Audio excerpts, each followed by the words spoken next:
Hello and welcome to my podcast, Whisper in the Shadows, the true story of a real-life undercover cop. I'm Michael Bates, and I was a police officer for 15 years in one of the country's state police forces. I was also an undercover cop for over 2 years, and all the episodes of this podcast are my true stories of what it's really like to be an undercover cop. Rather, I was Michael Bates. So, full disclosure, Michael is not actually my real name. It was my covert identity I used on most of my operations. Now, everyone has a notion of what undercover policing is all about. Whether you think they are a narc, a covert operative, a dog, or an undercover cop, most people seem to confuse plainclothes police with being undercover. There is a very big difference though. Most plainclothes police don't wear a uniform, so they aren't as obtrusive in public. Being covert is completely different though. You become immersed in the world of your targets. When you're a police officer, part of your role is to investigate crimes. This means you try and find evidence to prove the person you have arrested has committed that crime. Now, this evidence can consist of physical, verbal, video, and witnesses. When you're an undercover police officer though, you are the evidence, and you are the reason someone gets convicted of the crimes. That is both exciting and dangerous. So, why don't we get on with the next episode?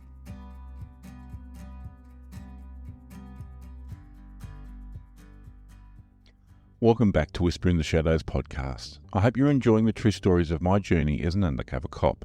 Last week, I had the near miss with Alphonse and buying drugs in my apartment, which was recorded, as well as the buy where I thought my controller was someone going to roll me. During this, Betty had been pushing me to do a buy from the brothers. Now, we had had discussions and there was an agreement to buy gear from them, but it had just never happened. There are probably a lot of reasons why, but I think the main reason was I didn't want to put myself in a situation where I was alone with them, given their relationship with Betty. They both believed I was Betty's boy toy, so it wouldn't be a stretch for them to want to try and get some of this ass, so to speak. This was going to put me in an uncomfortable position where I may have to physically resist their advances. Now, I may be making light of it here, but it was a genuine concern that ran through my mind. I mean, look at it like this. Both had a sexual relationship with Betty where they were the dominant person. They treated her as their toy. I was Betty's toy, supposedly somewhat submissive, albeit a top like them, and not a bottom. But everyone knows the statistics of female abuse. I would suggest that the rates in the gay community are somewhat higher, with even less being reported for a multitude of reasons, many of which are a very poor reflection of society and therefore policing in general. But I was not going to put myself in a situation where I could become a possible victim for this or any other job.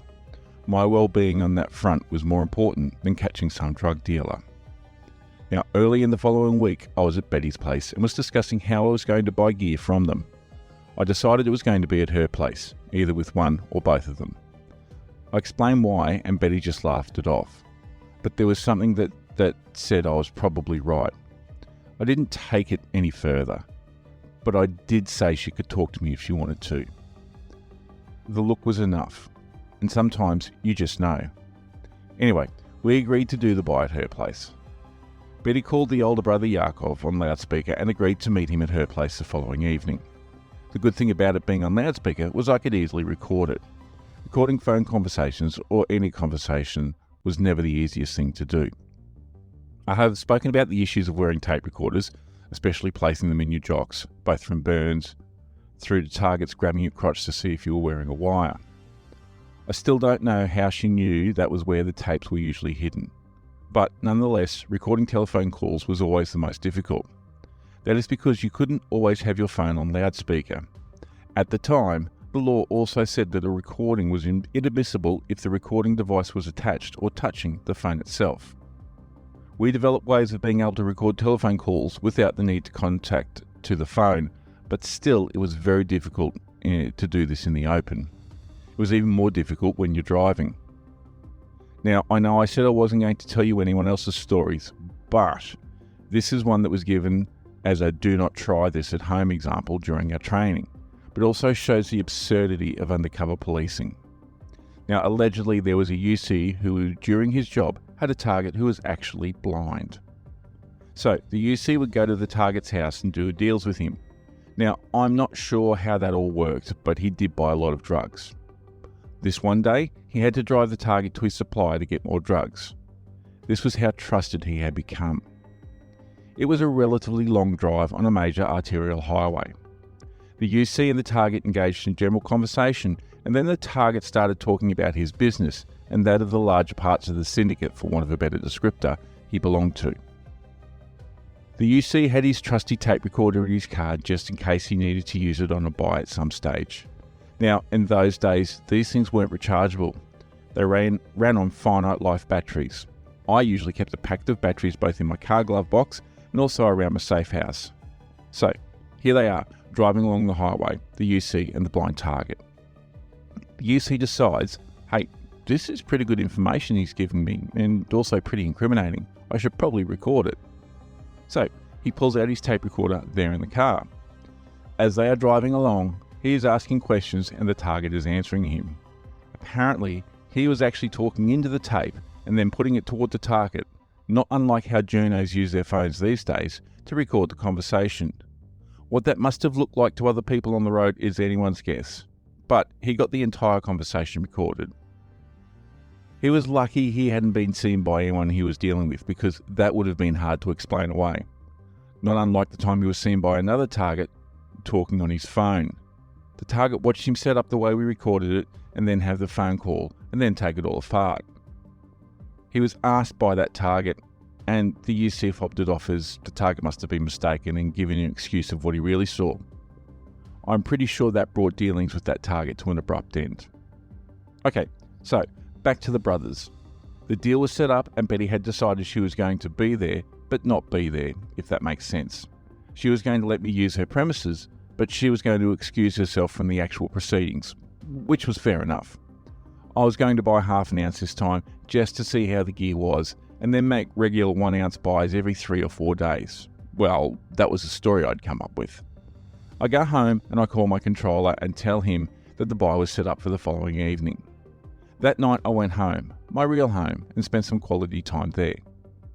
The next morning I headed into the covert safe house office and then into the city to meet up with my controller in the drug squad.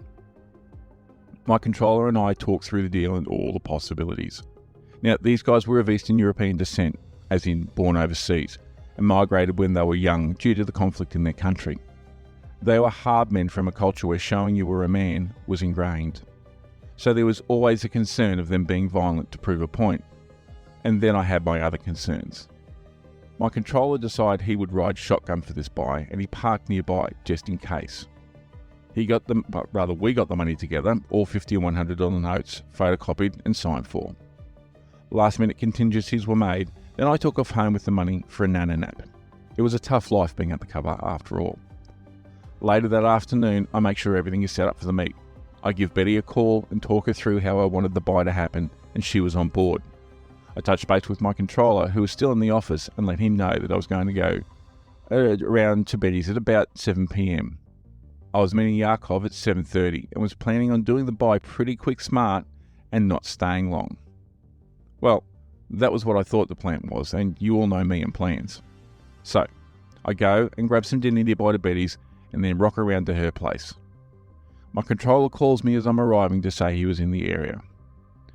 I was going to call him as Yakov arrived so he could be close by, and by arrive, I mean knocking on the door. Sophisticated, hey? I go upstairs and down the outside veranda of the apartments, passing a couple of the strippers I knew who were heading back into work. I knock on Betty's door and wait.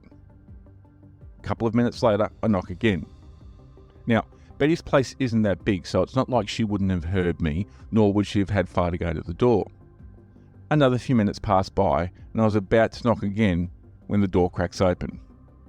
Betty peers out from behind the door, then opens it slightly wider. "Oh, it's only you," she said. "Yeah, of course. Who else would it be?" "And why are you hiding?" I asked. "It doesn't matter. I thought you were someone else." "Come in, darling," she said. Betty had a smile on her face, but it was a fake one. Something had happened, and she wasn't as out there as she normally was. We walk inside and she puts her head out the door before closing it to do a quick look up and down the balcony. Again, not like her. "Do you want to tell me what's wrong?" I asked. No, nothing, just some guy who was harassing me, she replied. Betty, you look kinda upset. Do you still want to go through with this deal? I asked. Yes, of course. It'll be fine, nothing to worry about, she replied. I wasn't really convinced, but she had her Betty smile on and had composed herself. Have you heard from Yarko? I asked her. Yes, both he and Bogdan are coming. Now, slightly alarmed, I said, wait, what? Both of them?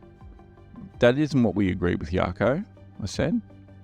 No, I know, but they both wanted to be here for the first one, she said matter-of-factly. It was now nearly 7:20 p.m, which meant they would be here soon, most likely early. I didn't want to risk calling my controller about this, but I was also a little anxious. Then came the knock at the door. Fuck, I said to myself under my breath. Here we go, Betty said to me. Wait, give me a second before you open the door, I said.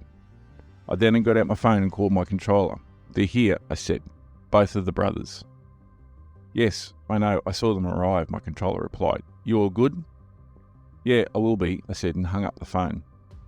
Okay, let them in, I said to Betty. She greeted the brothers at the door and told them I was waiting in the lounge room. I was sitting in one of the extra chairs opposite where Betty usually sat waiting for them. I had my money in my jacket pocket and no recording device this time round. I think it became a bit of a ritual or a superstition for me that I didn't record first buys, a bit like when footballers don't wash their lucky DTs, except probably not as gross. Yarko and Bogdan saunter into the living room with Betty behind them.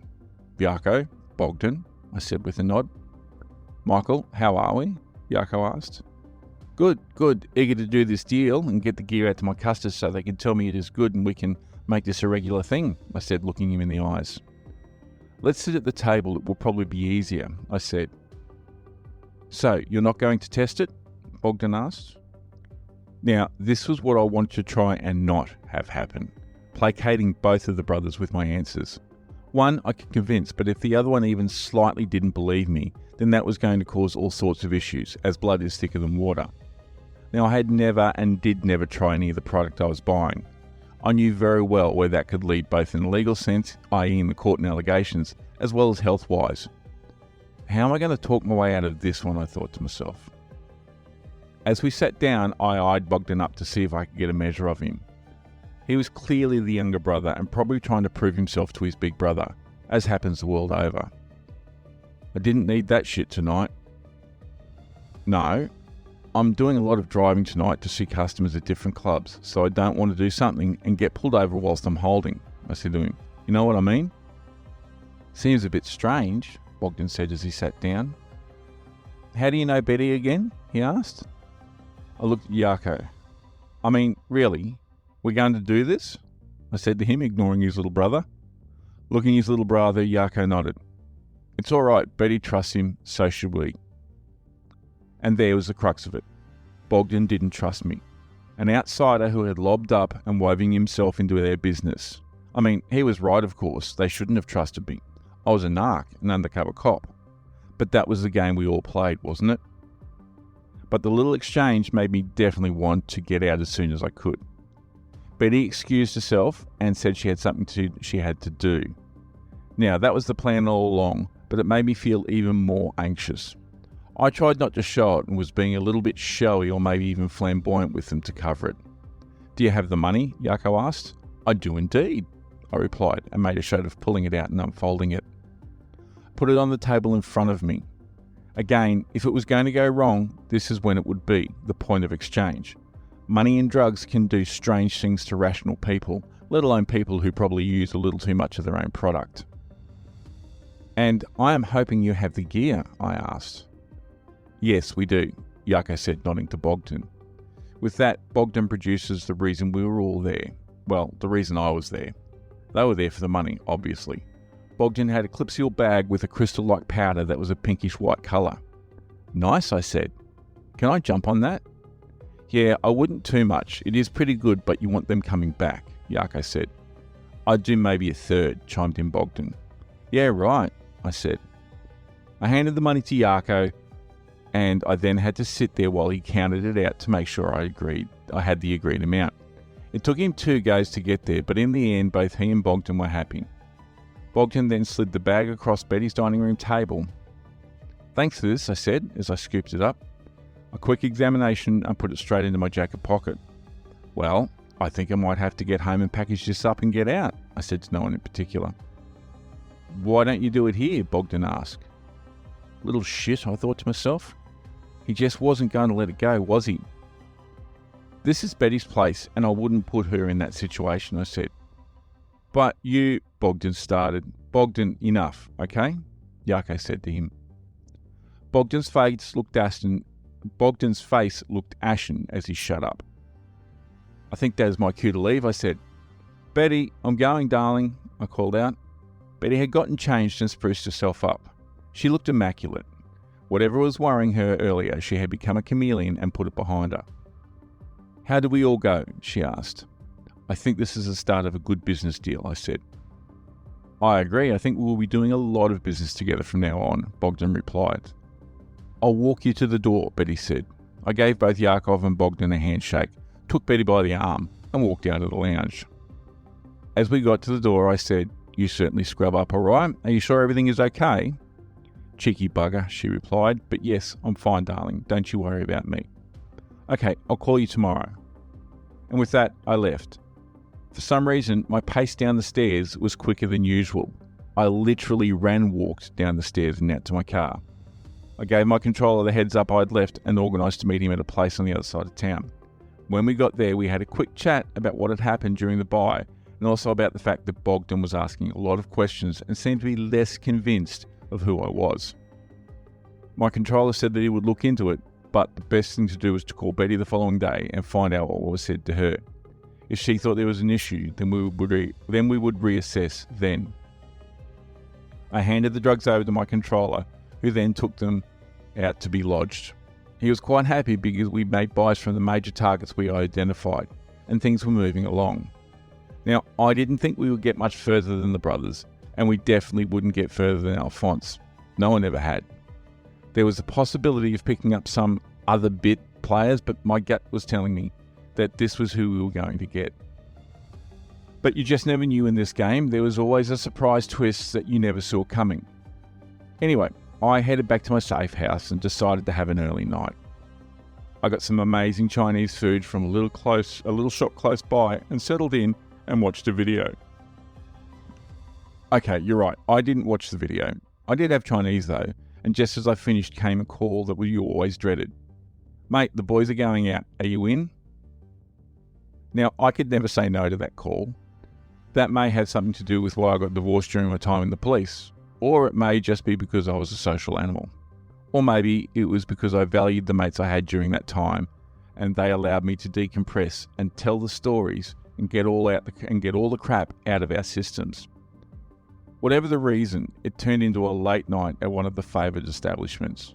I won't go into too much detail of what happened, but we ended up at the home of two of the guys still drinking. It was very late and there was a conversation about piercing parts of your body because I had my nose pierced. And one of the guys said he would pierce his foreskin for a six-pack. Challenge was accepted on the promise of said six-pack and he duly did that. We all thought it was hilarious. The next morning when we woke, it turned out that during the night it had come out forcefully. He was in a fair bit of pain, as you can imagine, and we all felt so guilty we went and bought him a full carton instead. You can't say we weren't compassionate. I got home eventually after I'd sobered up enough to drive. I called my controller to discuss the events of the previous evening with the brothers, and also the piercing incident, and on reflection he was of the same opinion. We didn't think we would get much further. I then called Betty, and strangely, she didn't answer. There was no such thing as message banks back then, so I left it for an hour or so. I tried again. The call just rang out. Now, this was kind of strange, as Betty usually always answered, or at the very least called back. Another hour or so, and I make another call. Again, nothing. I called my controller and told him about the calls to Betty. He agreed it was strange, but also reminded me about her medical condition and she might be having treatment. I hoped that was the case. I went into the office and was doing some statements and some transcribing when my controller called me. He had managed to speak to Betty, and after the previous night, she had said she was out. I wasn't sure what that meant. I agreed to go and meet him at my place so we could discuss this more. I get home and he's waiting for me there. We go inside and he basically says that Betty has gotten cold feet. It appears Bogdan was very sketchy about me and was making threats of me being a copper and how he would react. That spooked her to the point where she decided she was out. I could steal with the targets, but she wasn't going to be involved. According to Betty, Yarko didn't agree with his brother, but Bogdan was sus. Decision was going to have to be made. Do we deal with Yarko and exclude Bogdan? Was there a risk that Bogdan could turn up during a buy, and just how sus was he on me? We had a very frank discussion, and my gut feel was we weren't going to get any further. My controller agreed, but it wasn't our decision per se. So he went back to the drug squad officers to have a chat with the inspector. The decision was eventually made to close up the op. I didn't have any more contact with the targets, and I stayed away from the strip clubs for the time being. I did call Betty, but again got no response. The close was planned to happen in a fortnight's time from the decision being made. There was a lot to do between now and then. The main thing was for me to move out of my safe house to start with. Now, that was a big project in itself. Given the state of the place, I had a lot of cleaning I had to do. I could have left it as the lease was in my covert name, but I didn't feel right doing that. Or rather, my controller didn't feel right doing that. The drug squad and surveillance did some more finding out about where everyone lived and where the targets were going to be raided. Now remember, I had never been to anyone's house except for the guys I had met at the strip club. Whilst some of this legwork was done as we were going, the decision came abruptly, which meant these things had to be sped up. The home addresses were eventually verified and places of work, etc. were also worked out. General schedules, i.e. of work, were developed so we knew what time to execute the warrants and also where to ensure we had the best chance of 1. Grabbing the targets, and 2. Finding them with drugs and money, and whatever else they had. I had no input into any of this, thankfully. I just did up my statements and kept transcribing tapes, so the evidence was there for the knock teams on the day of the raids. Not a lot of fun if I'm being honest, but necessary. Apart from having to attend the office every few days, I didn't really have much to do. It was kind of like a holiday, to be honest. That was one of both the good things and bad things of working undercover. There was a fair amount of downtime, of hurry up and wait, if you will. For someone who was always looking for things to do, that was a little bit of a problem and may have contributed into mischief being gotten into in my personal life. Now, I'm not blaming work for that, but I'm pretty sure if I didn't have as much downtime, I possibly wouldn't have been as dumb as I was. Now, I can hear you saying to yourselves, what the hell? What did he do? It is personal life stuff, and to protect those involved, especially my ex-wife, that is all I'm saying. So, it came time to close the op and do all the raids, etc. I had tried to get in contact with Betty despite the suggestion I shouldn't, without any luck. Apparently my controller did have contact with her and told her the op was closing on the day. That was the last anyone heard from her. It was a pretty standard closure, to be honest. I wasn't required at all. The various raid teams got all their targets, and I think all of the targets made full confessions in the subsequent interviews. I know I didn't have to go to court for any of these targets at all. It was pretty straightforward op. Even if we didn't get the Mr. Biggs, we still got some pretty high-level players who were supplying quite a bit of speed into the nightlife scene. Now, as I said, I didn't have contact with Betty again. I knew she had cancer, but I didn't know just how bad it was at the time of the op. My understanding is that it took its toll, and not long after the op closed. That was both good and bad. Good in the sense that she wouldn't have faced any retribution from the targets. Bad because I genuinely liked her. She was a nice person. With the political storm that rages over sexuality today, she was just a guy who preferred to be a female. There was no pretension, there was no railing against the machine, there was no, you must accept me. It was, this is who I am. Like me or not, because darling, I don't give a fuck and your opinion can't hurt me. That is an attitude I've tried and failed more times than succeeded in keeping throughout my life. I wasn't as rocked by the death by Betty's death as I was with Susan's, but still, it was sad. But life goes on, and so did my journey as an undercover cop. My next operation would be the last, and it was going to be slightly challenging for a few reasons, but that is for next time.